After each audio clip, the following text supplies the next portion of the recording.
The biggest name. You're locked into JJ and Alex. With the insight and analysis on the teams you can't live without. This is 97.5, the KSL Sports Zone. Your exclusive radio home of the Utah Mammoth is right here on 97.5, the KSL Sports Zone. Now it's time to hear from the head coach of the Mammoth, André Tourigny. Welcome back, everybody. It is JJ and Alex, 97.5 the KSL Sports Zone. Every week right here on your radio home of the Utah Mammoth, we have a chance to chat with the head coach of the Utah Mammoth, André Tourigny. Bear, thanks for coming on the program, Coach. We appreciate you jumping on here with us. How are you guys? Oh, we're doing well. We're having a look. We're in the middle of the basketball season. We're in the middle of the football season. We're in the middle of the hockey season. So we're loving all of these things, and we're loving being able to cover all of it. It's been a rough couple of weeks for you guys. It's been a rough road trip, and then the game at home last night against the Las Vegas Golden Knights. When you sit down with your guys and expectations are at one place, and you guys started out so hot, how has the mood changed in the locker room, and how have the leadership in your or the leaders in your locker room responded during some adversity right now? Well, I think at first it's a good test. You know, you know exactly who you are and what you have when you have adversity. So I think that's an opportunity for us to show what we're made of and how we'll be able to respond to it. I think obviously, when you're on a winning streak, everything is positive, everything is beautiful. When you're on the other side of it, but there's adversity, there's more discussion, there's more adjustment you need to make. But you know, that's a long season in the NHL, and that happened. You look at teams who were really out at the start of the season, and they're in the same kind of situation than us. Boston had a great start, and then the last 6 in a row. Montreal had a great start, and now they're in struggle. They have only one win in the last 8. So it does happen. It's not because it happens somewhere else. It's our problem. It's our concern. It's just the reality of the NHL. It's a good league, and you need to be at your best every day, and it's tough to do. So when you don't, then it's important to have the real discussion inside of your locker room and make sure you bring the focus back at what you can control and what can you do to bounce back and to get out of it. So I think the leader did a really good job today. They had the right mindset of the practice. We had a good practice. Guys work hard. It was a lot of battles, so that was positive. Hey, Coach, I feel like we interviewed you last year, and we were riding high. You were on a winning streak last year, and you're like, it's early in the season. You're going to ride the wave. For you, what is your main job right now? Is your main job of kind of controlling all these guys? Are all these guys professional and know the ups and downs of an 82-game season? How do you affect the new guys and the culture? What is your main job in focusing on the locker room? It's a good question. There's a lot into it. First, you need to make sure the cohesion is keep growing, and the most important thing is to not lose your culture. I think we build our team on a lot of hard work and a lot of competitiveness, and we don't want that to change. You know, that's the first thing. You need to guard that, and then after you need to look at, okay, what can we do better, and what's the most important? Because it's easy when you're in that situation. You can't point 12 things where, okay, we need to address. Well, you won't fix 12 things, and you need to find, the job of a coach is to find, okay, which one of those area will have the biggest impact on our game. And most likely, if you pick the right one, that will improve the others, because that will snowball and that will raise the level of confidence and consistency and so on and so forth. And everything will go up. So even when you're in a winning streak like we were looking at different thing in our game, and we had several points we're saying, hey, we need to improve those things. And then the big job of a coach is to, okay, figure it out. Okay, we have those 10 things who we know we need to get better at, but put priority. Okay, which one is the most important one, the second one, and the third one, and let's address those. And we hope those will affect the next one, and everything will get better slowly but surely. Ian Cole, who's a well-respected veteran in this league, and I'm sure in that locker room, had an interesting quote after the loss to Vegas. He said, "We do a lot of talking, but we need to put stuff into practice. It's really disappointing to see some of the reactions we have to adversity.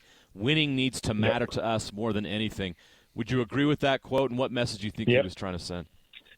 No, if you look at the game yesterday, when Stanny got a hit, Stanny's is the ultimate teammate. Everybody loves Stanny. Stanny got a hit, and then there's no penalty, so now we got carried away. Now the official was something we were focusing on. Everybody was barking at the official, and then we lacked focus and we lacked discipline. And boom, they scored the first goal. Okay, stuff happened, and then right away the second goal happened. Now we're out of sync. Our focus just shift, because if you look at our first period yesterday, you cannot tell me, hey, you were no good. No, we were good. But from the moment Stanley got hit, that affected the boys, and that was tough for us to refocus. We had the 5 minutes where we didn't react the right away. So that's a little bit one of the things Colsey was talking about. Is, hey, we because the guys were saying the right thing on the bench, though. Hey, okay,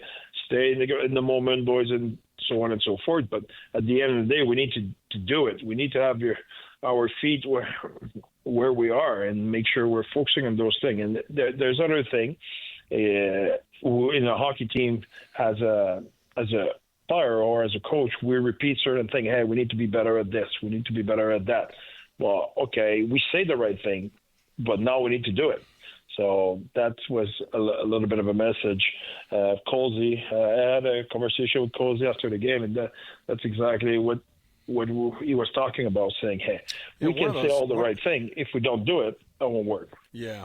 One of those guys, I think, that responded last night. I think Sergachev, he's just one of those guys that he puts his head right out there, and he's one of those leaders, I think, on the ice. And when you do take it personally, it matters. Like, these guys come out, and I like the fight when they get pissed about stuff, because you want to see them mad. Absolutely. You want to see them come out and do it in the right direction, right? So I want to ask about. But I want to ask about. Yeah, go ahead. Yeah, it's just I do totally right, and on top of it, you need to do it the right way. You need to get you get mad, you need retaliation, or you need to an answer and everything. You need to do it the right way. And Sergey's the kind of guy who has the experience and he knows when to do. Team is 29th in power plays, Coach. I know that you don't love the 14.5% conversion on power plays. Correct. I think that part of that is it just feels like sometimes the hanging back and not attacking the net. Obviously, goals aren't scored unless they're attacking the net. And I know it's not fun to get banged up around there, but are you having a conversation about getting more aggressive during those power plays with your guys?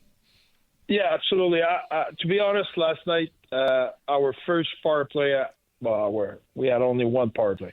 But the way our first unit played on the power play, I liked it. I felt at that moment, I said, okay, if we didn't score on that one, but if we have a few more, we will score. We will get out of that slump. And it did not happen. So it's another thing if you look our last 3-4 games, we have one or two power play a game. It's tough to really get going and to get out of it. When you have one opportunity, okay, you cannot miss at that time. So I think having a few more opportunity could help us. So we need to do a better job on the inside, drawing more penalty, going at the net, being competitive in our battles. That will draw a few more power play for us, and that will help our power play.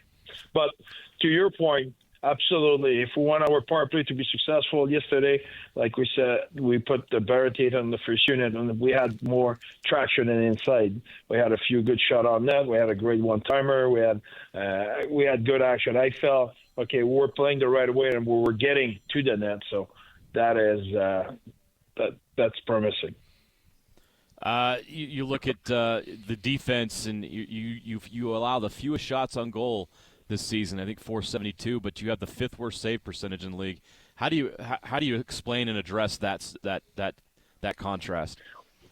There's two things on that. There's when you don't give a lot of shots, it's tough for the goalie because there's no give, there's no buffer. You know, it's like I explained if you look at Vanecek, the game in San Jose, he stopped 21 out of